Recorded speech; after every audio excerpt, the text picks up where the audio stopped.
Okay, so let's talk about Asara because that's coming up next week. Um, and the very, very overlooked fast, as we the password to this year was fast, and it is a fast, short is fast, ends at about 5 o'clock. So it gets overlooked, but it is chashuv, it is important. And the reason, well, not the reason, but one of the things that Chazal point to, I saw this, or Melech quotes this, I saw this, excuse me, on a Rav Bernstein, I think, was writing on OU. I saw a lot of people quote the same Chasam Sofer.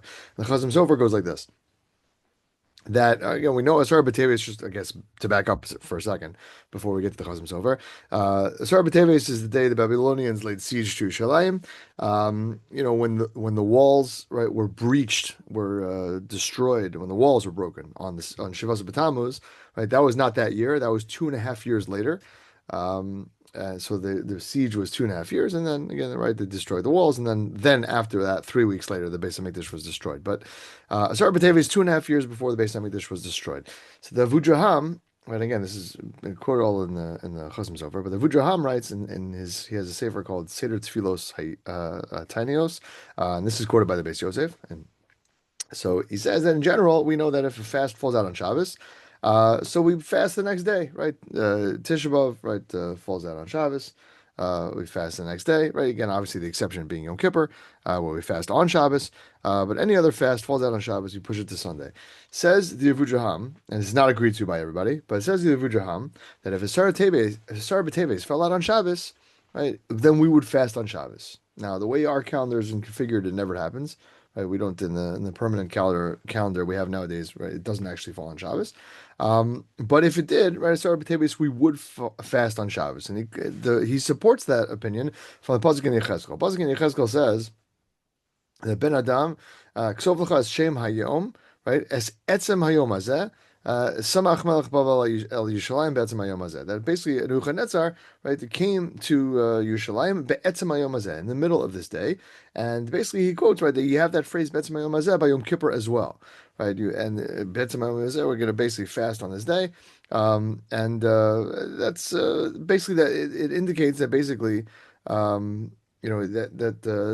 since if it falls out on that day, meaning if Asar B'Teves falls out on Shabbos, we would fast on that day, mamish. Again, this is not the opinion of everybody. Right? Rambam says it's not true, but okay. Either way, the tachlis, if you're going to even entertain the possibility of fasting on Shabbos, so what's going on?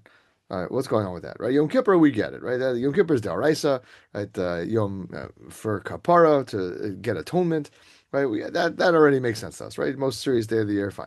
What's the deal with the Tzar Seems like a very, very random, odd, extra Wait, choice. I'm so sorry. Can I ask a quick question? Yes, of course. I didn't really get the name of the person that said if a Sarah fell on Shabbos. Like, what's Uh, his name? It it, sounded it, really complicated. yeah, he's called the Avudraham, Avu Draham.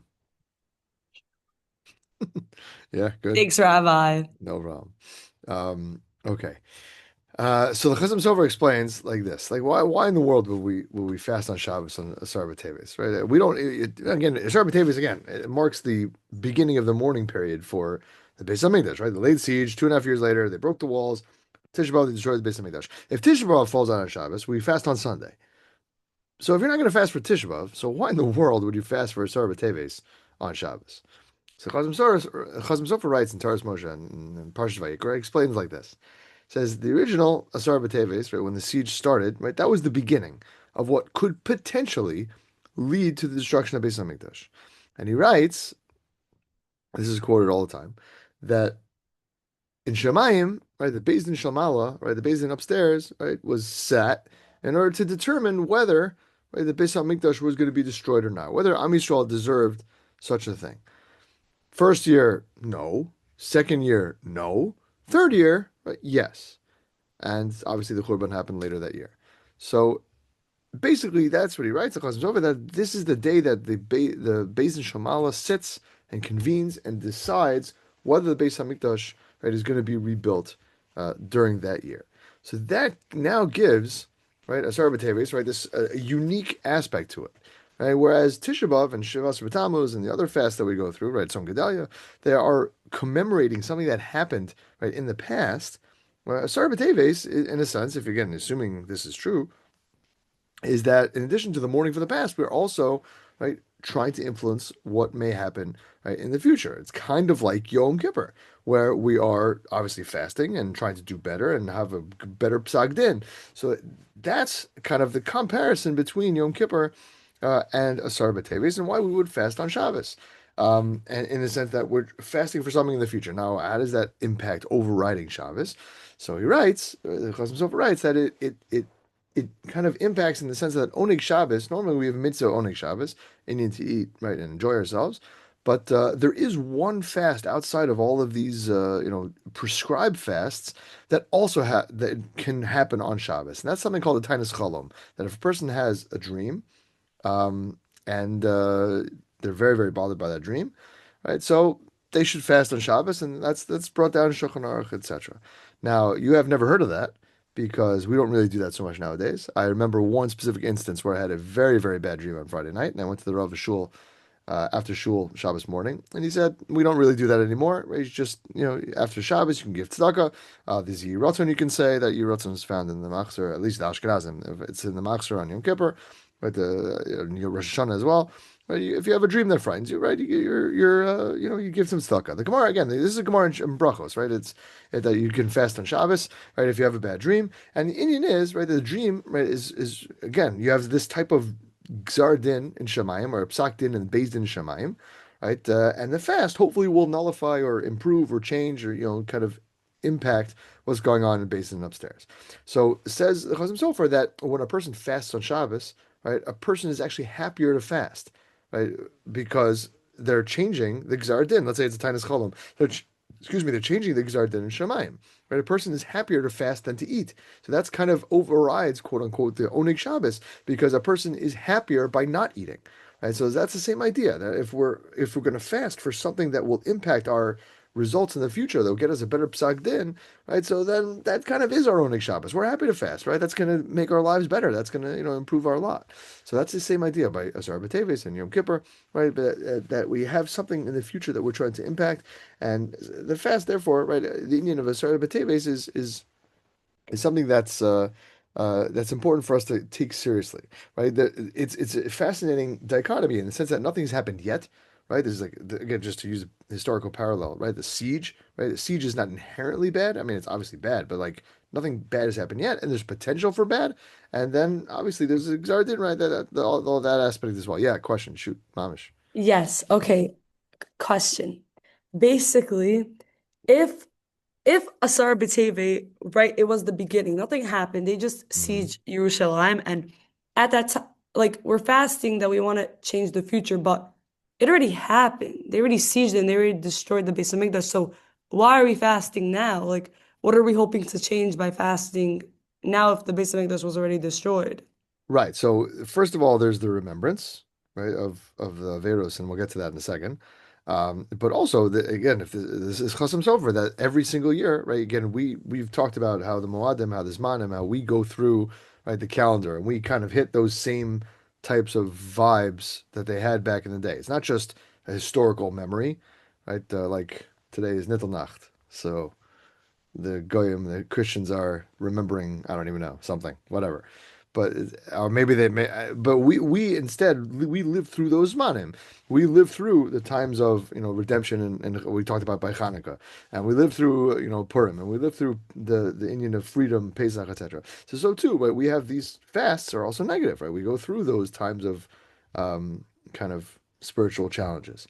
And if that is true, so then as the Chasam Sofer seems to be explaining, that there's this psak din of whether we're going to get the Beis Hamikdash again happens on to Asar B'Teves every single year, right? So we're trying to fast, just like there's a psak din on Yom Kippur about our potential future. So too on Asar B'Teves we also have this psak din, this gzar din going on in Shemayim in the Beis Din Shalmala, right? About what's going to happen right in the future as well. Is that helpful? Ish. Yes, thank you. No, it's very Okay. helpful. Thank Okay. you, Great. Rabbi. Fantastic. Um, okay. Uh, let's talk about now again. Obviously, when we fast, right? The I think I forget what the lashon is, but it's somewhere in the Mishnah Berurah. I think it could be Shulchan Aruch Ramah, but it's somewhere in the fasts. that basically the Indian is that so I think maybe it's the Rama that fools when they fast, fools will take the fast as the ikr and the tshuva as the tafel. Meaning they'll look to the fast and be like, all right, it's just a day where I'm not going to eat, a day to cut my calories. People will sleep all day. And again, you're allowed to sleep on a fast day, obviously, if you're not feeling well or for what, if you can't, if it's hard, that's fine. But that will be like the main thing that they're trying to accomplish, as opposed to kind of analyzing their lives and kind of looking back and maybe doing some sort of cheshbon nefesh or et cetera, et cetera. Now, to be fair, on Yom Kippur, the goal is the fast. That's true. That's based on Sukkim, okay, and whatever. But for us, right, really, the fast is to get us to do something. So I just want to bring out two things I saw first, but in the Sefer of Rav Weiss, and then we'll talk a little bit about what Rav Melech says, and give a little bit of Mussar, not Mussar specifically well, yeah, I take it back. Mussar specifically for Beis Hamikdash time, and things that we can again, if Asara B'Tevis is kind of the beginning, right, of what happens, right, we'll talk about different types of beginnings and how we can improve, etc. All right, that's a lot of rambling introduction. Let's just get into it. Pasuk says Rav Weiss. Pasuk says in Zechariah Perek Ches, Pasuk Gid Tes. Ko Amar Hashem Tzvakos. Hashem says, Tzom Haravi, V'Tzom HaChamishi, V'Tzom HaShvi, V'Tzom HaAsiri. Right, the fast of the fourth, the fast of the fifth, the fast of the seventh, and the fast of the 10th.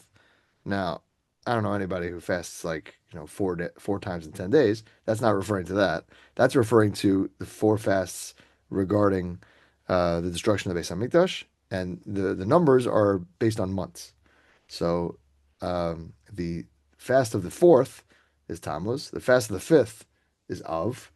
Right, that's Tisha B'Av. The fast of the seventh is Tzom Gedalia, and the fast of the 10th is Teves, because the months start in Nisan. So Teves, right, start with Teves. Anyway, those four fasts, right, it says the pasuk, right, that we have for the Beis Hamikdash, will be for Am Yisrael, right, for rejoicing and happiness and for good times, meaning the fasts are going to turn into, right, happy times. And then the pasuk ends off, V'ha'emes v'shalom ehavu. But you must love truth and peace. Says Rav Weiss, it's very odd that the pasuk would start off with hope and promise and then switch almost immediately to Mussar. So he explains that according to the Radak and Mrs. David, that the hope of changing these fasts into Simcha, right, is predicated on the condition at the end of the pasuk. If we love truth and peace, right, emes and shalom, then the fast will turn into joy and Simcha. And as you may have guessed, right, the truth and peace hints to, right, the two reasons or the several reasons why the Beis Hamikdash was destroyed. As you know, the Yerushalmi and Yoma and Daf Hey, I think, if I'm not mistaken, I don't remember, says that Kol Dor Sheino Nivne Biyamav Malan Alav Kiluhu Charivo, right? Any generation, Charivo rather, right? Any generation that doesn't see the Beis Hamikdash rebuilt in its days, it's considered as if he had destroyed it.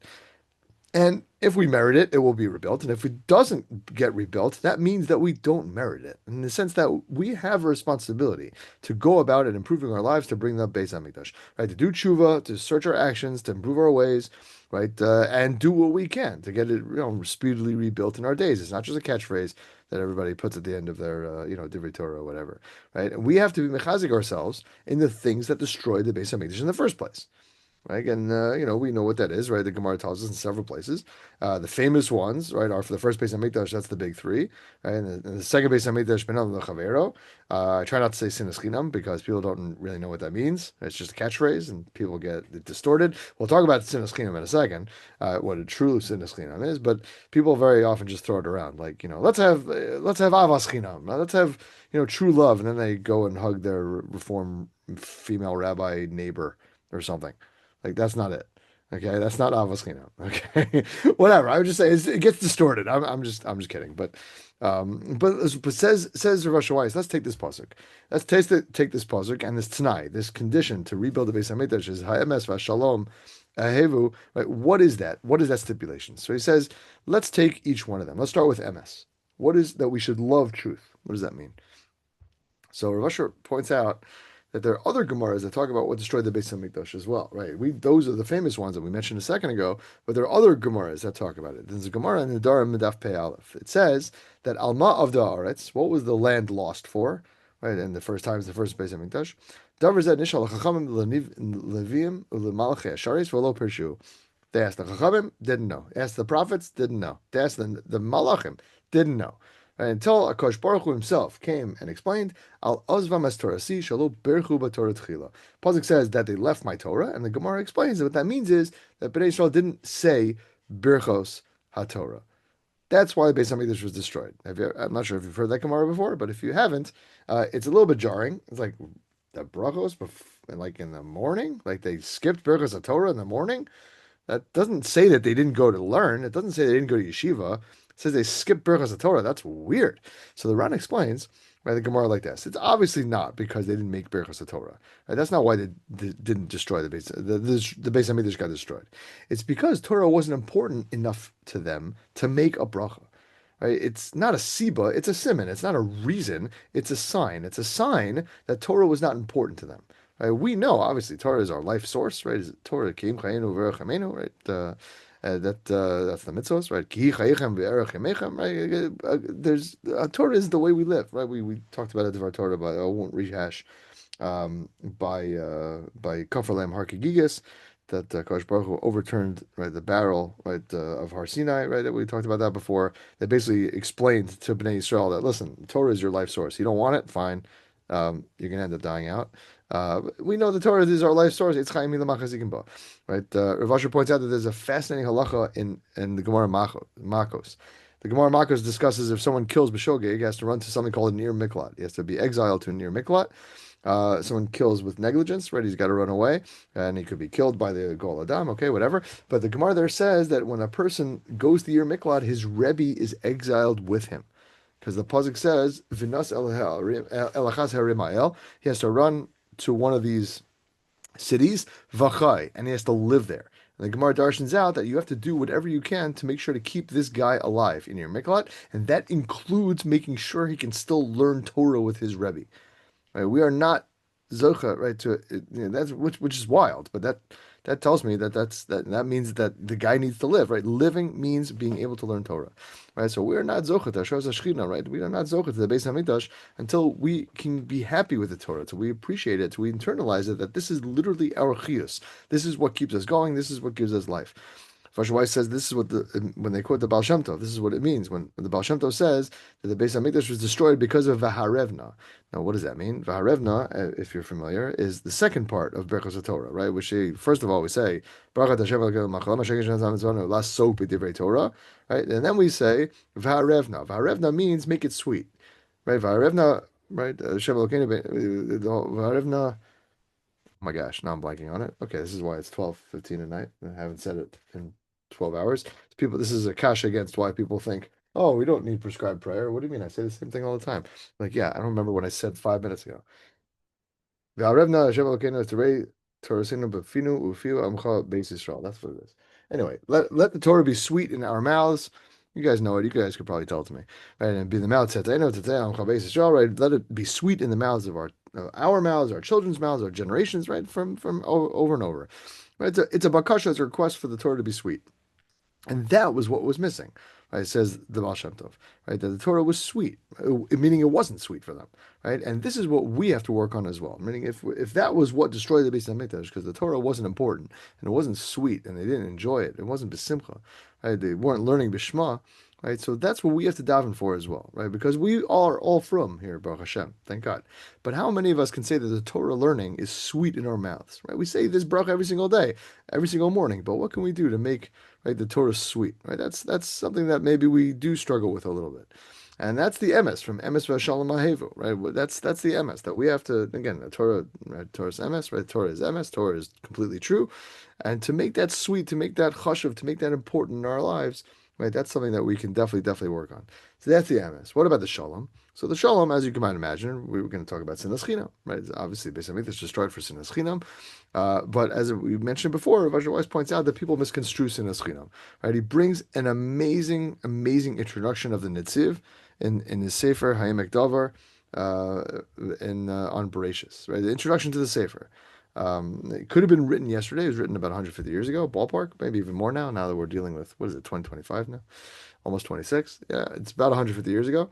And he says as follows: that okay, which is I have the Hebrew here in front of me. Let me just say it over Yeah, we're not going to read it the whole thing because it's a bit long, but he explains, right, that the people in the times of the second Beis Hamikdash, right, were not these big time Rishonim that we imagine them to be.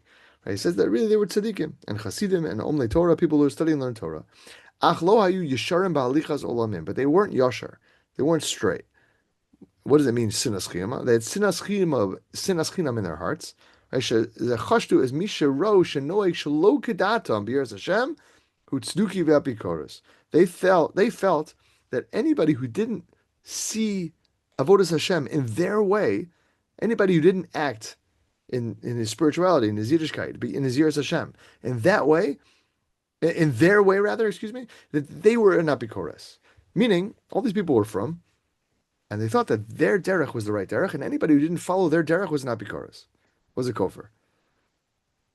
And through that end up, and then he says, "Bo right through that, it ended up with murder and all the bad things, and to the point where they destroyed the Beis Hamikdash. And he says that's why Kodesh Baruch Hu destroyed the Beis Hamikdash, because Kodesh Baruch Hu cannot handle unbelievable line. He writes unbelievable lashon. Shakadosh Baruch Hu yashar hu. Kodesh Baruch Hu is yashar. Ve'eno sovel tzadikim ke'elu. He does not deal with. He doesn't. What's sovel? How do you translate sovel? He doesn't put up with tzaddikim like this. It's crazy, crazy line. Unless they're going yashar. Right again. Okay, fine. It keeps on going.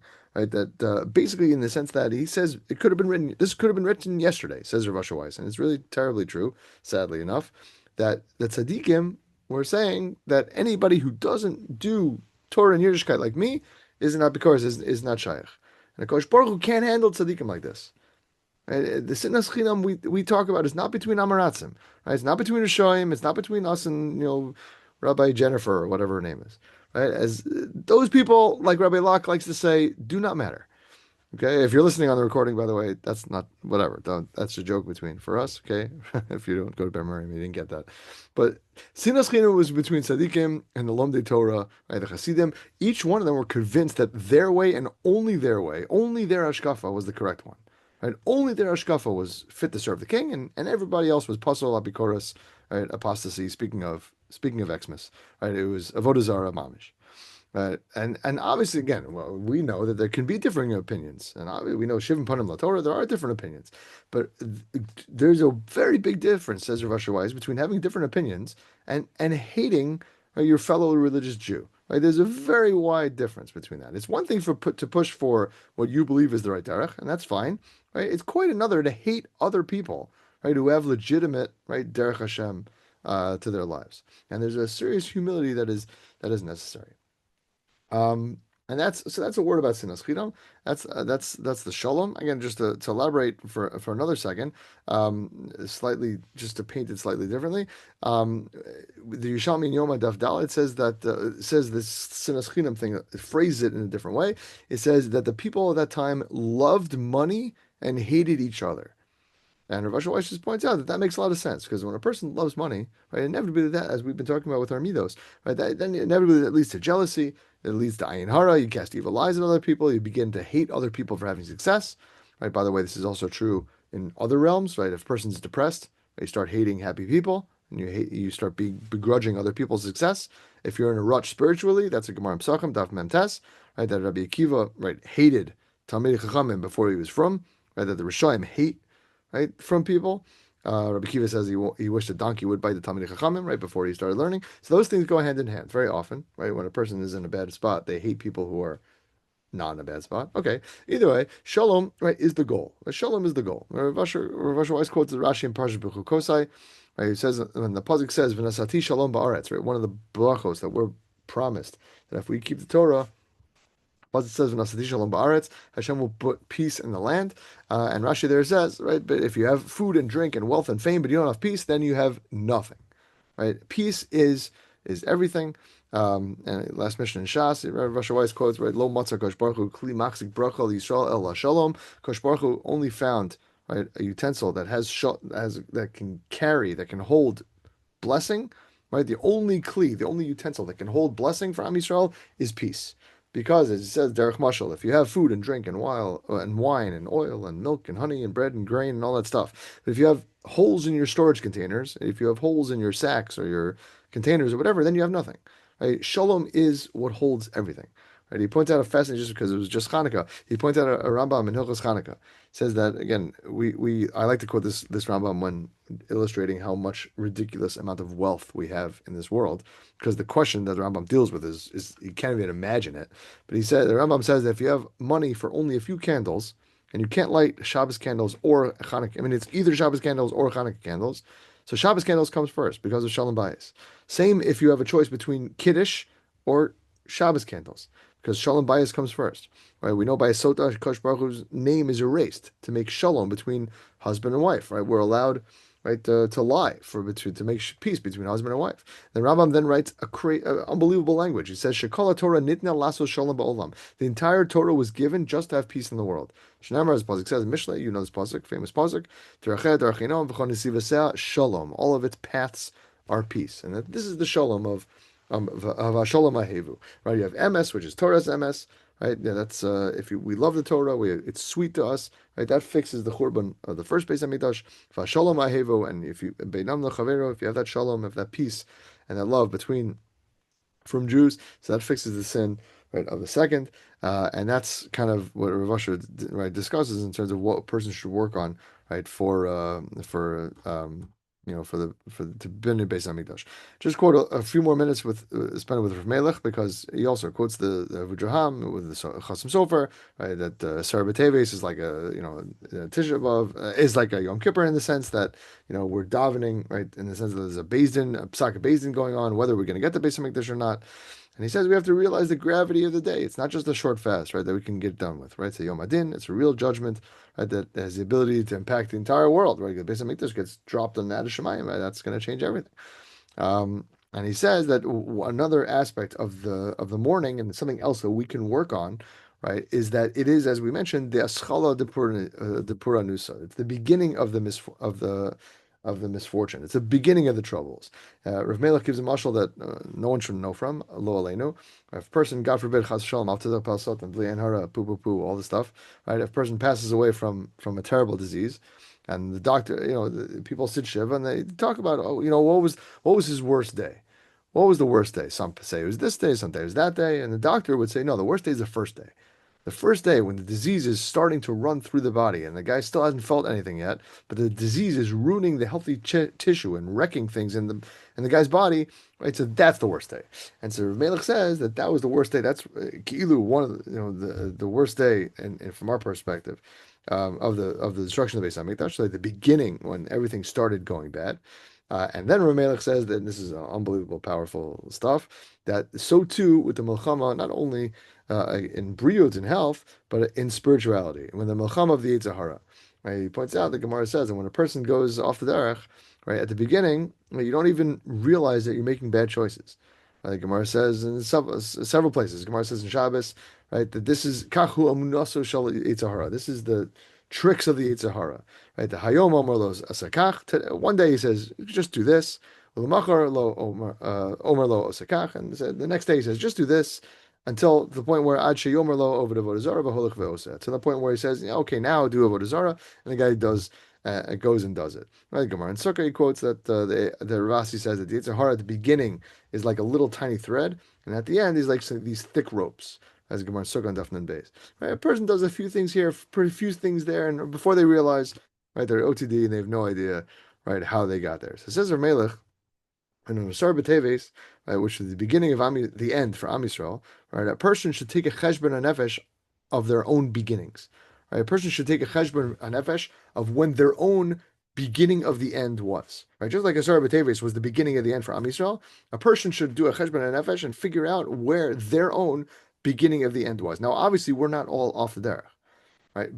But all of us have something where we are starting to slide a little bit.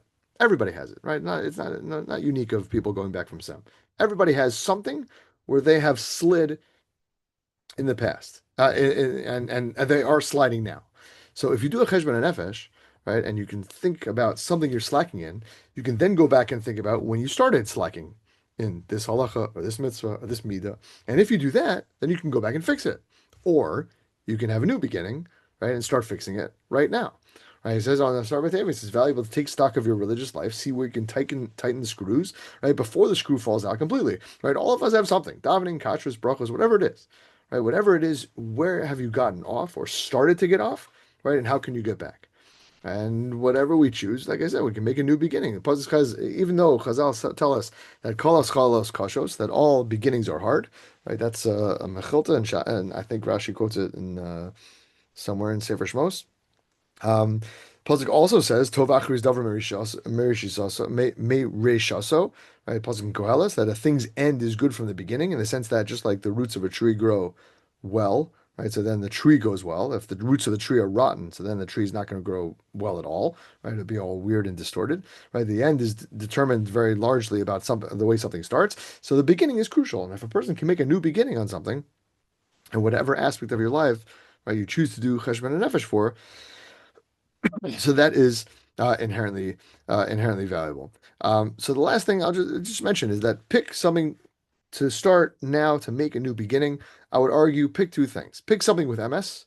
Pick something Torah related, Torah study related specifically, and pick something shalom related, something beyond the chavero, right? And think about, right, maybe if you're slacking in this realm or that realm, right? So maybe just kind of think about how you can kind of make a new beginning. And in Mitzvah, right, by the time the fast rolls around on Tuesday, right, we'll be zocha to a great psak in Shemayim. We'll get the Beis Hamikdash. Miriam, Umay. Amen. Uh,